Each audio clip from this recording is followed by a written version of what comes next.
Before the start of the First Balkan War, the Tsar of Bulgaria, Tsar Ferdinand, had the desire to take the city of Istanbul, also known as Constantinople, and use it to restore the Byzantine Empire with himself as the emperor. Surrounding lands from the Balkans and the Anatolian Peninsula, including lands in modern-day Macedonia, and lands surrounding the Strait of Gibraltar. Had this happened in our timeline, Bulgaria would have quickly made Constantinople its capital and would have moved a large part of its government to the city. This would have soon backfired, as the Russians, the British, and the French would have demanded that Constantinople became a free international zone, so any monetary gain that the Bulgarian government was hoping to gain would have been removed. Soon, the Ottoman Empire would have declared war on Bulgaria during the Second Balkan War. With the aims of taking Constantinople from the Bulgarians, the Ottomans would have allied with the Greeks and the Serbians, and potentially Russia could have joined the side of the Bulgarians, leading to an alternative World War I. More than likely, however, the Russians would have also allied themselves against the Bulgarians had Bulgaria refused to give up Constantinople. This would have most likely resulted in the Bulgarians losing the city and a large part of their government, leading to a military dictatorship within Bulgaria, which eventually would have led to the country being surrounded. The Bulgarians would make a last stand in the city of Edirne, which the Bulgarians called Odrin, and that would be really the only gain that they would get, losing almost the same territories as they did in our own timeline. Tsar Ferdinand would have been dethroned and Tsar Boris III would have become the ruler of Bulgaria a few years earlier. However, this idea of creating a new Byzantine Empire wouldn't simply die. This idea would have been carried all the way through the First World War. In an alternative timeline, one in which Bulgaria wins alongside with the Germans, the new Byzantine Empire could have been established. And this is exactly what we're going to explore. I want my Greek viewers and other viewers to know that Bulgaria did not see itself as the successor of the Byzantine Empire, nor did Bulgarians see themselves as Byzantine citizens.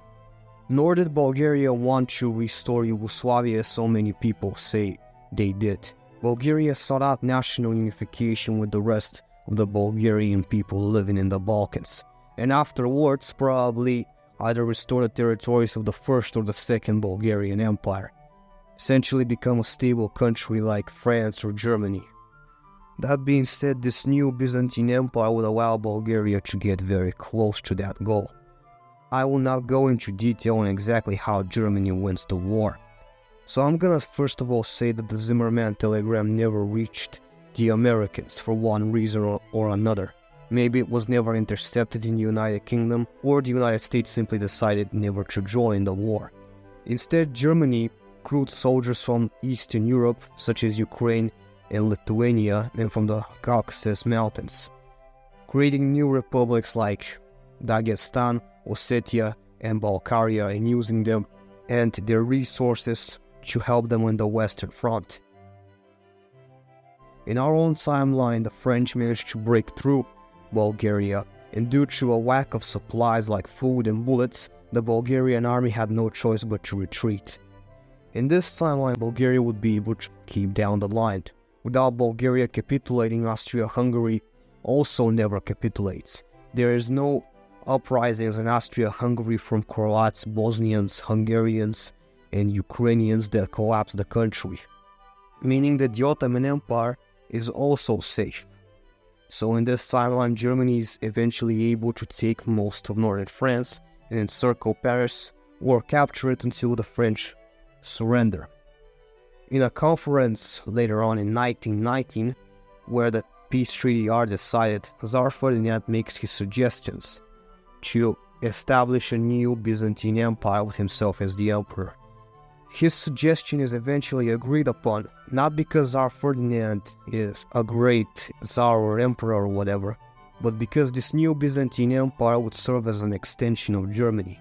You see, the Bulgarian government back then and right now is extremely weak and extremely corrupt.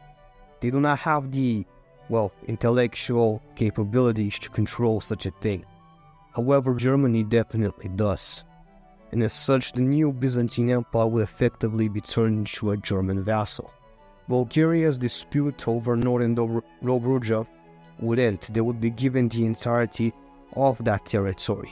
Bulgaria would also likely be given Thessaloniki and the surrounding areas, starting the creation of the new Byzantine Empire. It would be very interesting and ironic.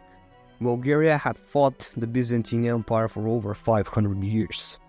Istanbul wouldn't be given to the Bulgarians in this timeline. Instead, Sofia would remain the Bulgarian capital. Now, in this new Byzantine Empire, ironically enough, the official languages would be German, Bulgarian, and Hungarian, but there wouldn't be a Greek official language.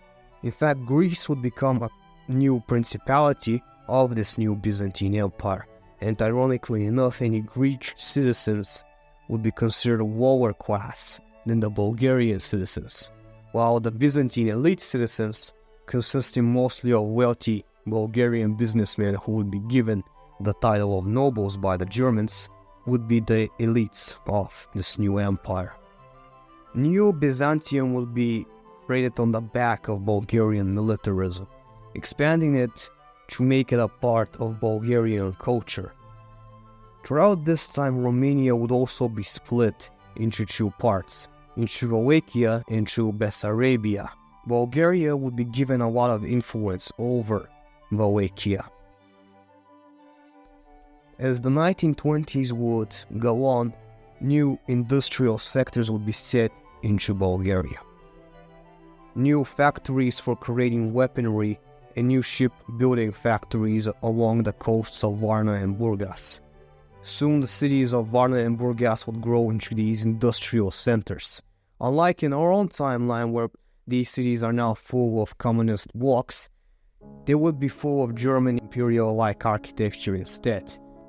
In 1925, the first ever deals and contracts would start for the creation of the Bulgarian automobile, but this would still be in the conceptual state, as Bulgaria would now help Germany in its industry, helping build parts for tanks and cars for the German Empire. But this would be the start, the kicking off of Bulgaria's engine. The 1920s for this new Byzantine Empire would be catastrophic for Greece and Wallachia. Although Wallachia for now would be under Austro-Hungarian vassalage, it would later become a vassal of the new Byzantine Empire. It would be throughout the 1930s that the first new Byzantine colonies would be established. There would be small islands or small colonies off the coast of West Africa, which would be given to the new Byzantine Empire as more of these rewards that would be used by the Byzantine nobility, rather than them actually being proper colonies. However, this would also allow Bulgaria to develop its navy, and this new navy and this new military force would help the German Empire in its colonies in Africa. Rebellions against the Germans in Africa would be suppressed with the help of the new Byzantine army, which of course would often simply be referred to as the Bulgarian army. Greece would have very little of a role to play in this, as the Central Powers, now known as the Middle Europa Union, wouldn't desire to develop Greece. They would intentionally keep the Greeks poor, despite the fact that Greece was a more ideal site for the construction of ships. Greece would be drained to the ground. With its new prince, Kirill I, Greek resources would simply be extracted and used. Greece would be treated like a medieval kingdom of sorts, with very, very little economical development, and many Greeks would be encouraged to adopt a Bulgarian or Byzantine national identity, although the Byzantine national identity would be preserved only for the rich Greeks.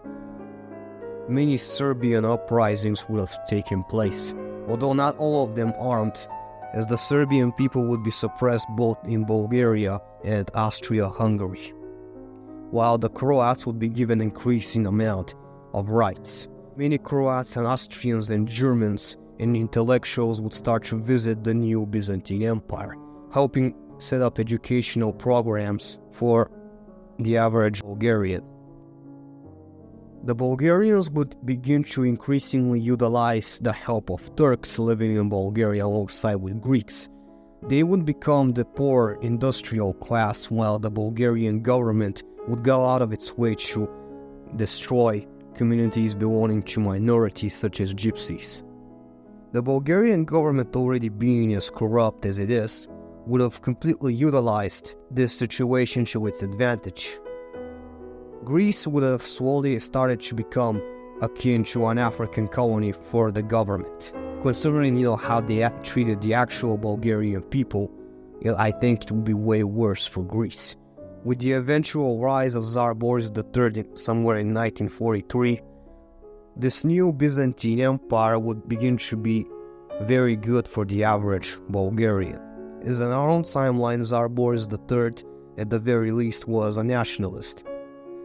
The new Byzantine Empire would have predominantly started to adapt a new language, one which was based off on Latin and was supposedly the Byzantine language.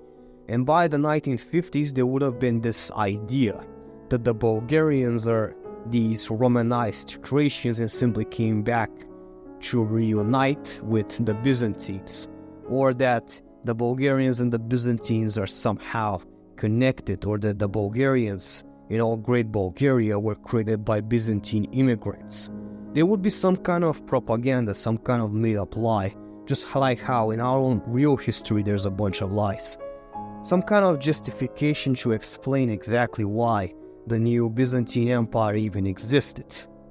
And the Greeks would be suppressed, and they will likely be even referred to as being related to the Albanians, or being Turks or something like that.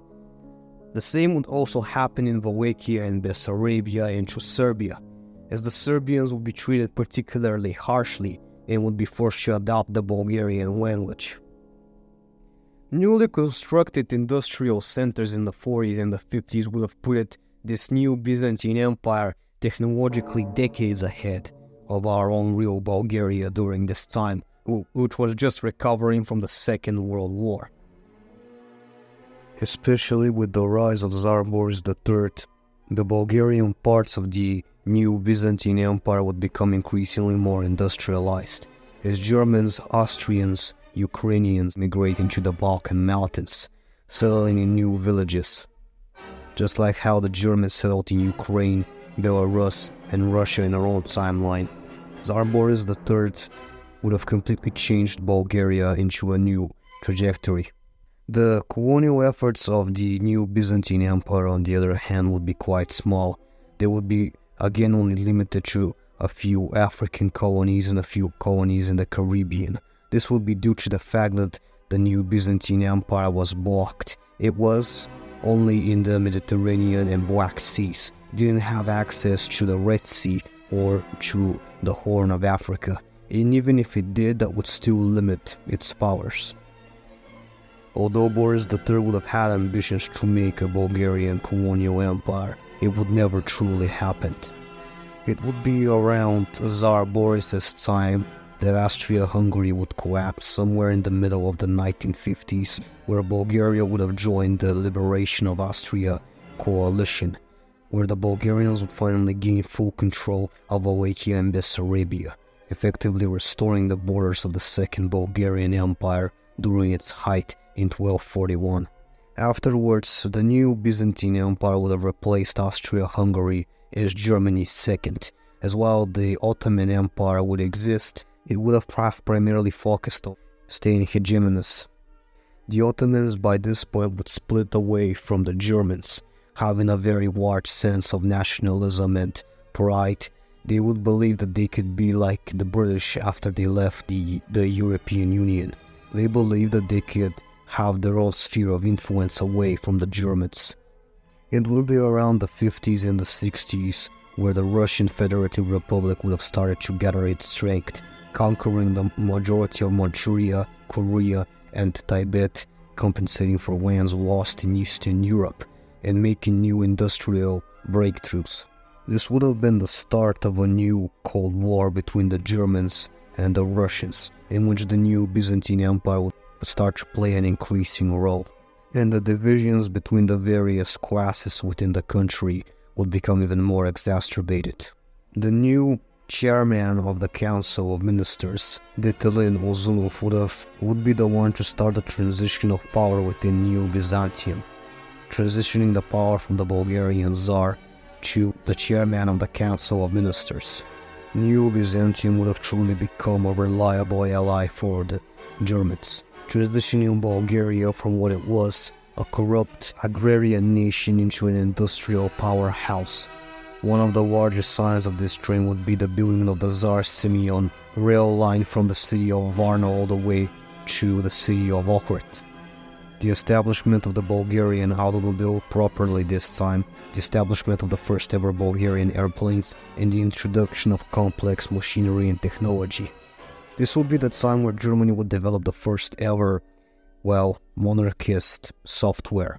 A German OS software for computers, made also in Germany, which would have been used by the Bulgarians, as in our own timeline, the Bulgarians in the 1960s and the 1970s had the Preslavets OS. In this timeline, similarly, the Bulgarians would become masters of the computer, would be one of the first monarchist nations in human history to develop an advanced computer.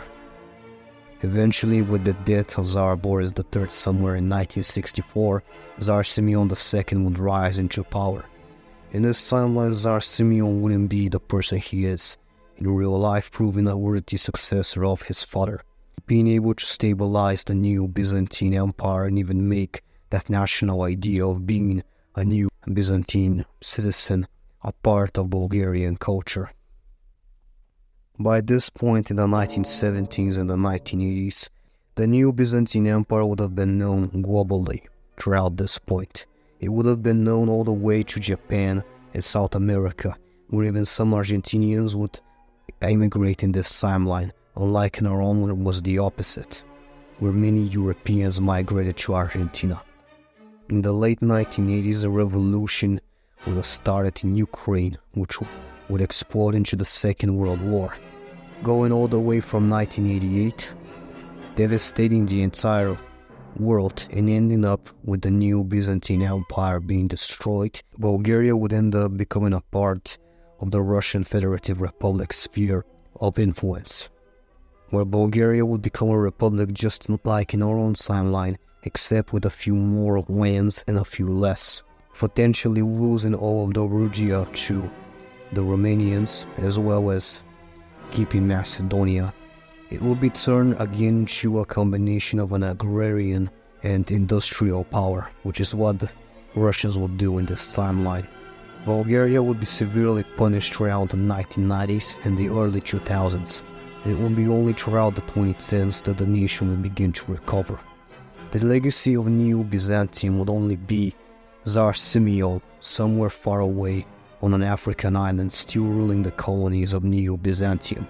The same would be for Germany, as Germany would have survived somewhere in Papua New Guinea, with the last German Kaiser living there and still desiring to restore the empire.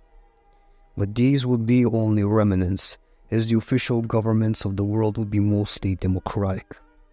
Although Bulgaria would still walk out of this with a much larger population, roughly around 14.5 million people, a lot of which would still be Germans and others. The new Byzantine Empire and the lies they had made, the idea that the Bulgarians and the Byzantines were connected, would be completely removed. With Serbia, Croatia, and other nations being restored, Bulgaria would be pushed towards the idea that it was a South Slavic nation, and potentially its future could have been to be a part of a different version of Yugoslavia. However, these things are left uncertain. The biggest impact here, however, would be the impact on Greece and Romania, An entire century under Bulgarian rule would have shaped these countries to hate Bulgaria way more than they did in our own timeline. By the end of it, Bulgaria would be only slightly different than it was in our own timeline. But if anything, Bulgaria would be way more developed. It would be what Bulgaria could have been had communism never fallen within the country, more specifically the Bulgarian version of communism called Zhivkovism.